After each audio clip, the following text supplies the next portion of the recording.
नमस्कार मित्रांनो, आता पहाटेचे 3 वाजले असून जुनागड येथून आम्ही गिरनार ट्रेकसाठी निघालो आहोत. अंधार आणि शांत वातावरणात गाडीने ट्रेकच्या सुरुवातीच्या पॉइंटच्या ठिकाणी पोहोचलो.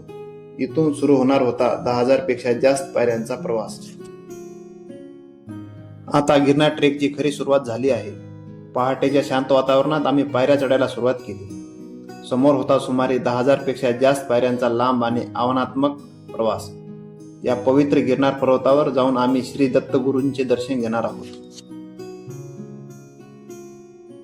आम्ही हळूहळू पायऱ्या चढायला सुरुवात केली आहे. गिरनार पर्वताचा हा परिसर वन्यजीव अभयारण्याचा भाग असल्यामुळे इथे निसर्ग आणि वन्यजीवाचे विशेष महत्त्व आहे.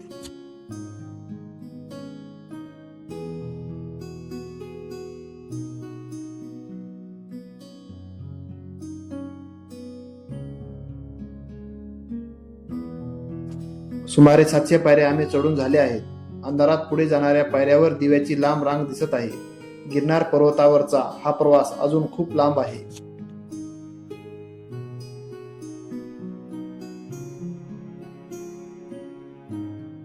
आता पहाटेचे 4 वाजले आहेत आणि आम्ही सुमारे 1600 पायऱ्या पूर्ण केल्या आहेत. येथून जुनागड शहर लाईटच्या उजेडात अतिशय सुंदर दिसत आहे. या पायऱ्याची चढाई खूपच कठीण असून ती शरीराला चांगलीच थकवणारी आहे.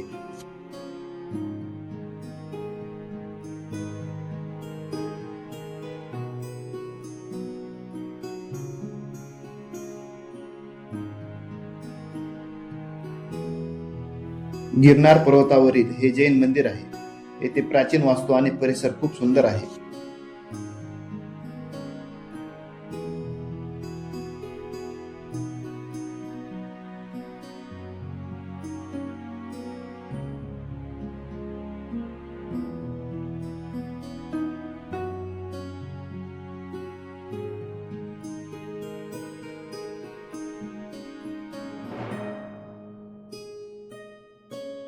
सकाळचे 6 वाजले आहेत आणि आम्ही गिरनार पर्वताच्या सर्वात उंच ठिकाणी असलेल्या गोरखनाथ मंदिर येथे पोहोचलो आहोत. या ठिकाणी जोराचा वारा असून थंडीही खूप आहे, त्यामुळे सोबत स्वेटर असणे खूप आवश्यक आहे.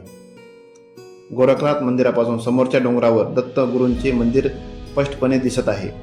आता त्या ठिकाणी दर्शनासाठी पुढचा प्रवास सुरू करणार आहोत. गोरखनाथ मंदिरापासून सुमारे 850 पायऱ्या खाली उतरायचे आहेत आणि त्यानंतर पुन्हा 700 पायऱ्या वर चढून दत्तगुरूचे दर्शन घ्यायचे आहे.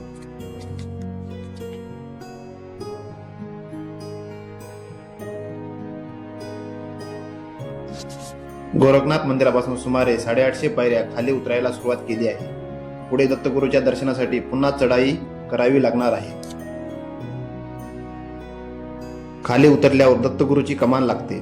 तेथून पुढे 700 पायऱ्या वर चढून दत्तगुरूच्या पादुकाचे दर्शन घ्यावे लागते.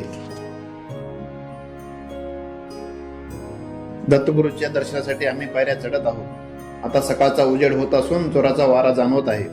दर्शनासाठी येथे मोठी लाईन असून आम्ही हळूहळू पुढे सरकत आहोत.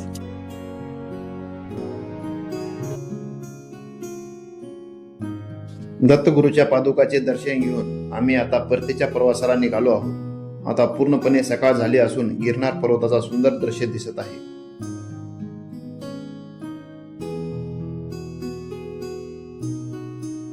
गिरनार पर्वतावरून आता सुंदर सूर्योदय दिसत आहे. डोंगराच्या मागून उगवणारा सूर्य संपूर्ण परिसराला सुवर्ण रंग देत आहे.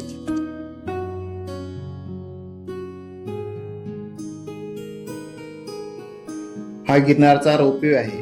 आम्ही परतीच्या प्रवासासाठी रोपवेने जाण्याचा विचार केला होता, पण हा जोराचा वारा असल्यामुळे रोपवे सेवा बंद आहे. हे गिरनार पर्वतावरील गोमुख मंदिर आहे. येथे महादेवाचे मंदिर असून त्याचे दर्शन आम्ही घेतले. या ठिकाणी दगडातून गायीच्या तोंडासारख्या आकारातून पाणी वाहते, त्यामुळे या ठिकाणाला गोमुख असे म्हणतात. सकाळचे 8:30 वाजले असून आता परतीचा प्रवास सुरू आहे. पायऱ्या उतरताना पायावर चांगलाच ताण जाणवत आहे. पुढे जात असताना आम्हाला तहानलेल्या वानराचा एक समूह दिसला.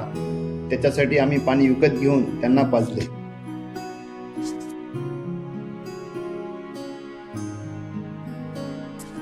अशा प्रकारे पहाटे 3 वाजता सुरू केलेला गिरनार ट्रेक आम्ही सकाळी 10:30 वाजता पूर्ण केला. या दरम्यान आम्ही सुमारे 10,000 पायऱ्या चढून वर गेलो आणि पुन्हा 10,000 पायऱ्या उतरून परत आलो. या संपूर्ण प्रवासात निसर्ग, अध्यात्म आणि साहस याचा सुंदर अनुभव मिळाला. आमचा हा व्हिडिओ आवडला असेल तर लाईक करा, शेअर करा आणि चॅनेलला सबस्क्राईब करायला विसरू नका.